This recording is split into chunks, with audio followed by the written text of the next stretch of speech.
ಈ ಕಾರ್ಯಕ್ರಮದ ಪ್ರಾಯೋಜಕರು Gadiyar group of company. Gadiar Group of Companies, synonymous with excellence and innovation, stands as your dynamic partner for progress. Gadiar Group ensures safety as guardians in firefighting and builds vibrant communities in real estate. Building tomorrow, today. ಸನ್ಮಾರ್ಗ ಸುದ್ದಿ ಸಂಚಯಕ್ಕೆ ಸ್ವಾಗತ. ನಾನು ಶಂಶೀರ್ ಬುಡೋಳಿ.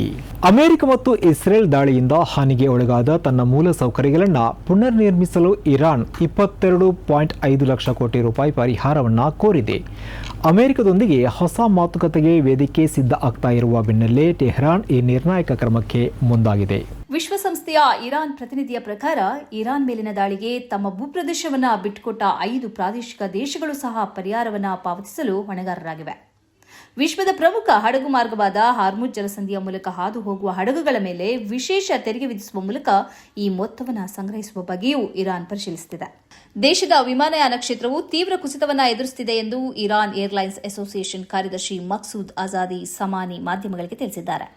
ಸುಮಾರು 60 ನಾಗರಿಕ ವಿಮಾನಗಳು ನೆಲಕಚ್ಚಿದ್ದು ಅವುಗಳಲ್ಲಿ 20 ವಿಮಾನಗಳನ್ನು America ಮತ್ತು Israel ಸಂಪೂರ್ಣವಾಗಿ ನಾಶಪಡಿಸಿವೆ ಎಂದು ಅವರು ಬಹಿರಂಗಪಡಿಸಿದ್ದಾರೆ. ಇರಾನ್ ಪ್ರಸ್ತುತ ಕೇವಲ 160 ವಿಮಾನಗಳನ್ನು ಮಾತ್ರ ಹೊಂದಿದೆ. ಇವುಗಳಲ್ಲಿ ಹೆಚ್ಚಿನವು ದಶಕಗಳಷ್ಟು ಹಳೆಯದಾಗಿದ್ದು ಅಮೆರಿಕದ ಕಠಿಣ ನಿರ್ಬಂಧಗಳಿಂದಾಗಿ ಬಿಡಿಭಾಗಗಳ ಕೊರತೆಯಿಂದ ದುರಸ್ತಿ ಕಾರ್ಯವೂ ಸಹ ಅತ್ಯಂತ ಕಷ್ಟಕರವಾಗಿದೆ ಎಂದು ಅವರು ಹೇಳಿದ್ದಾರೆ. ಇರಾನ್ನ 9 ಕೋಟಿ ಜನರ ಮೇಲೆ ಸರ್ಕಾರ ಹೇರಿರುವ ಇಂಟರ್ನೆಟ್ ನಿಷೇಧವು 7ನೇ ವಾರಕ್ಕೆ ಕಾಲಿಡುತ್ತಿದ್ದು ಇದು ಆರ್ಥಿಕ ಕುಸಿತ ಮತ್ತು ವ್ಯಾಪಕ ಸಾರ್ವಜನಿಕ ಆಕ್ರೋಶಕ್ಕೆ ಕಾರಣವಾಗಿದೆ. ಇಂಟರ್ನೆಟ್ ಇಲ್ಲದ ಕಾರಣ ನಿರುದ್ಯೋಗ ಮತ್ತು ವ್ಯಾಪಾರ ಅವಕಾಶಗಳ ನಷ್ಟ ಉಂಟಾಗಿದ್ದರೂ ಸಹ ಈ ನಿಷೇಧದಲ್ಲಿ ತನ್ನ ಪಾತ್ರವಿಲ್ಲ ಮತ್ತು ಇದು ಸುಪ್ರೀಂ ನ್ಯಾಷನಲ್ ಸೆಕ್ಯೂರಿಟಿ ಕೌನ್ಸಿಲ್ನ ನಿರ್ಧಾರ ಎಂದು ಸರ್ಕಾರ ಪ್ರತಿಪಾದಿಸುತ್ತಿದೆ.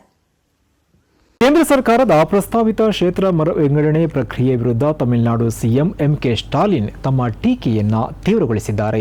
ಇದನ್ನು ದಕ್ಷಿಣ ರಾಜ್ಯಗಳ ವಿರೋಧದ ಐತಿಹಾಸಿಕ ಅನ್ಯಾಯ ಎಂದು ಕರೆದಿದ್ದಾರೆ. ಜೊತೆಗೆ ಏಪ್ರಿಲ್ 16ರ ಗುರುವಾರ ರಾಜ್ಯಾದ್ಯಂತ ಕಪ್ಪು ಬಾವುಟ ಪ್ರತಿಭಟನೆಗೆ ಕರೆಯನ್ನ ನೀಡಿದ್ದಾರೆ. ಭಾರತದ ಪ್ರಗತಿಗೆ ಕೊಡುಗೆ ನೀಡಿದ್ದಕ್ಕಾಗಿ ದಕ್ಷಿಣ ರಾಜ್ಯಗಳನ್ನು ಶಿಕ್ಷಿಸಲಾಗುತ್ತಿದೆಯೇ ಎಂದು ಸ್ಟಾಲಿನ್ ಪ್ರಶ್ನಿಸಿದ್ದು, ಈ ಕ್ರಮವು ದಕ್ಷಿಣದಾದ್ಯಂತ ವ್ಯಾಪಕ ಆಕ್ರೋಶವನ್ನು ಹುಟ್ಟುಹಾಕಿದೆ ಎಂದು ಎಚ್ಚರಿಸಿದ್ದಾರೆ. ನಮ್ಮ ತಲೆಯ ಮೇಲೆ ನೇತಾಡುತ್ತಿದ್ದ ಕತ್ತಿ ಈಗ ನಮ್ಮ ಮೇಲೆ ಇಳಿದಿದೆ. ಇದು ಬರೀ ಪಕ್ಷಗಳು ಅಥವಾ ವ್ಯಕ್ತಿಗಳಿಗೆ ಸಂಬಂಧಿಸಿದ ವಿಷಯವಲ್ಲ, ಇದು ನಮ್ಮ ಜನರ ಹಕ್ಕುಗಳನ್ನು ರಕ್ಷಿಸುವ ವಿಷಯ. ನಮ್ಮ ಪ್ರಜಾಪ್ರಭುತ್ವವನ್ನು ಕಾಪಾಡಲು ಭಾರತದಾದ್ಯಂತ ಎಲ್ಲ ಪಕ್ಷಗಳು ಮತ್ತು ಸಂಸದರು ಒಂದಾಗಬೇಕೆಂದು ನಾನು ಮನವಿ ಮಾಡುತ್ತೇನೆ ಎಂದು ಸ್ಟಾಲಿನ್ ಅವರು ಸಾಮಾಜಿಕ ಜಾಲತಾಣ ಎಕ್ಸ್ನಲ್ಲಿ ಪೋಸ್ಟ್ ಮಾಡಿದ್ದಾರೆ. ಬಿಜೆಪಿ ಬೆಂಕಿಯೊಂದಿಗೆ ಆಟವಾಡುತ್ತಿದೆ. ತಮಿಳುನಾಡಿನಾದ್ಯಂತ ಕ್ಷೇತ್ರ ಮರುವಿಂಗಡಣೆ ವಿರೋಧಿಸಿ ನಾಳೆ ಮನೆಗಳು ಮತ್ತು ಸಾರ್ವಜನಿಕ ಸ್ಥಳಗಳಿಂದ ಕಪ್ಪು ಬಾವುಟಗಳು ಮೇಲೇರಲಿವೆ. ತನ್ನ ನಿರ್ಧಾರದಿಂದ ಹಿಂದೆ ಸರಿಯಲು ನಿರಾಕರಿಸಿದರೆ ನೀವು ಪರಿಣಾಮಗಳನ್ನು ಎದುರಿಸಬೇಕಾಗುತ್ತದೆ. ನೀವು ತೆರಬೇಕಾದ ಬೆಲೆ ಭಾರೀ ಪ್ರಮಾಣದಲ್ಲಿರುತ್ತದೆ ಎಂದು ಸ್ಟಾಲಿನ್ ಖಾರವಾಗಿ ಹೇಳಿದ್ದಾರೆ.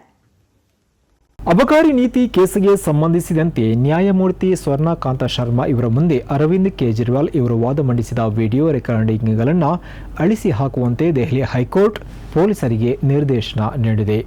ನ್ಯಾಯಮೂರ್ತಿ ಶರ್ಮಾ ಇವರ ಪೀಠದ ಮುಂದೆ ನಡೆದಂತಹ ವಿಚಾರಣೆಯ ದೃಶ್ಯಗಳು ಸಾಮಾಜಿಕ ಮಾಧ್ಯಮಗಳಲ್ಲಿ ಹರಿದಾಡ್ತಾ ಇತ್ತು. ಇದನ್ನು ಗಮನಿಸಿದ ಹೈಕೋರ್ಟ್ ಅಧಿಕಾರಿಯೊಬ್ಬರು ಕೋರ್ಟಿನ ಕಲಾಪಗಳ ಅನಧಿಕೃತ ರೆಕಾರ್ಡಿಂಗ್ಗೆ ಅವಕಾಶ ಇಲ್ಲ ಎಂದು ಸ್ಪಷ್ಟನೆ ನೀಡಿದ್ದಾರೆ.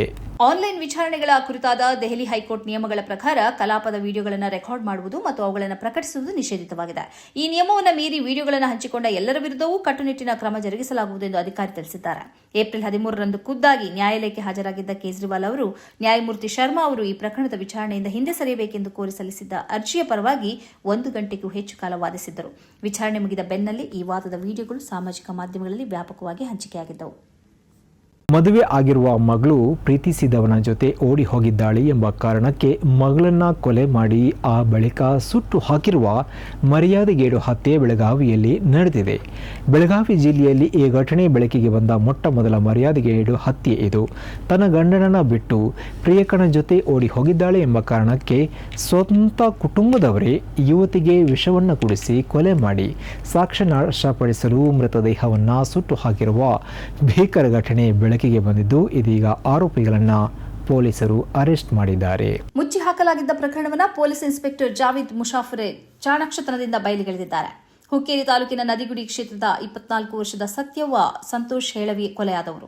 ಸತ್ಯವಳಿಗೆ ರಾಯಭಾಗ ತಾಲೂಕಿನ ಹರಣಬರಟ್ಟಿಯ ಸಂತೋಷ ಹೇಳವಿ ಎನ್ನುವರ ಜೊತೆ ಮದುವೆಯಾಗಿತ್ತು. ಆದರೆ ನದಿಗುಡಿ ಕ್ಷೇತ್ರದ ಕೃಷ್ಣ ಸಹದೇವ ಪಾಟೀಲ್ ಎಂಬಾತನನ್ನು ಪ್ರೀತಿಸುತ್ತಿದ್ದ ಆಕೆ ಇತ್ತೀಚೆಗೆ ತನ್ನ ಪತಿಯನ್ನು ಬಿಟ್ಟು ಆತನ ಜೊತೆ ಹೋಗಿದ್ದಳು.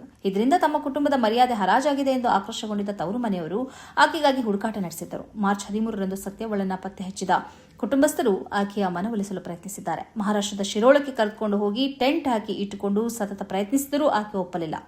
ತಮ್ಮದೇ ಜಾತಿಯ ಬೇರೆ ಹುಡುಗನ ಜೊತೆ ಮದುವೆ ಮಾಡುವುದಾಗಿ ಹೇಳಿದರು.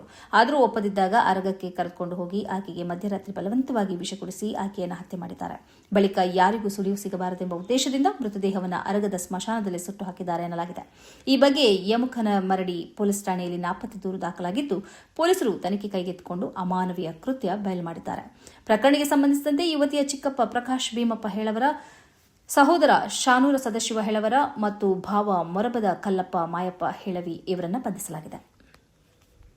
ಬಂಗಾಳದ ಒಟ್ಟು ಜನಸಂಖ್ಯೆಯ ಶೇಕಡ 27ರಷ್ಟಿರುವ ಮತ್ತು ರಾಜ್ಯದಲ್ಲಿ ಸರ್ಕಾರವನ್ನು ನಿರ್ಧಾರ ಮಾಡುವಲ್ಲಿ ಮಹತ್ವದ ಪಾತ್ರ ವಹಿಸುವ ಮುಸ್ಲಿಂ ಸಮುದಾಯದ ಮತಗಳನ್ನು ಕೇಳುವ ಅಗತ್ಯವಿಲ್ಲ ಎಂದು ಬಂಗಾಳ ಬಿಜೆಪಿ ನಾಯಕ ಮತ್ತು ಈ ಹಿಂದಿನ ರಾಜ್ಯ ಘಟಕದ ಅಧ್ಯಕ್ಷ ದಿಲೀಪ್ ಘೋಷ್ ಹೇಳಿಕೆಯನ್ನ ನೀಡಿದ್ದಾರೆ.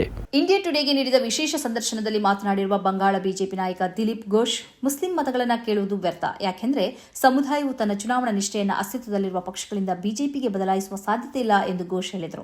ಸಾಮಾನ್ಯವಾಗಿ ನಮಗೆ ಮತ ಹಾಕದ ವ್ಯಕ್ತಿಯಿಂದ ನಾವು ಯಾಕೆ ಮತ ಕೇಳಬೇಕು ಎಂದು ಘೋಷ್ ಹೇಳಿದರು. ವ್ಯಂಗ್ಯ ರೂಪಕವನ್ನು ಬಳಸಿಕೊಂಡು ನೀವು ನನ್ನ ಮಗಳ ಮದುವೆಗೆ ಹಾಜರಾಗುವುದಿಲ್ಲ ಎಂದು ನನಗೆ ತಿಳಿದಾಗ ನಾನು ನಿಮ್ಮನ್ನು ಯಾಕೆ ಆಹ್ವಾನಿಸಬೇಕು ಎಂದು ಪ್ರಶ್ನಿಸಿದರು. ಇದುವೇ ಈ ಹೊತ್ತಿನ ಸನ್ಮಾರ್ಗ ಸುದ್ದಿ ಸಂಚಯ. ನಿರಂತರವಾಗಿ ನೋಡ್ತಾ ಇರಿ ಸನ್ಮಾರ್ಗ ನ್ಯೂಸ್, ಸುದ್ದಿಗಳ ಸಂತೆಯಲ್ಲಿ ಸತ್ಯದ ಮೊಂಬತ್ತಿ.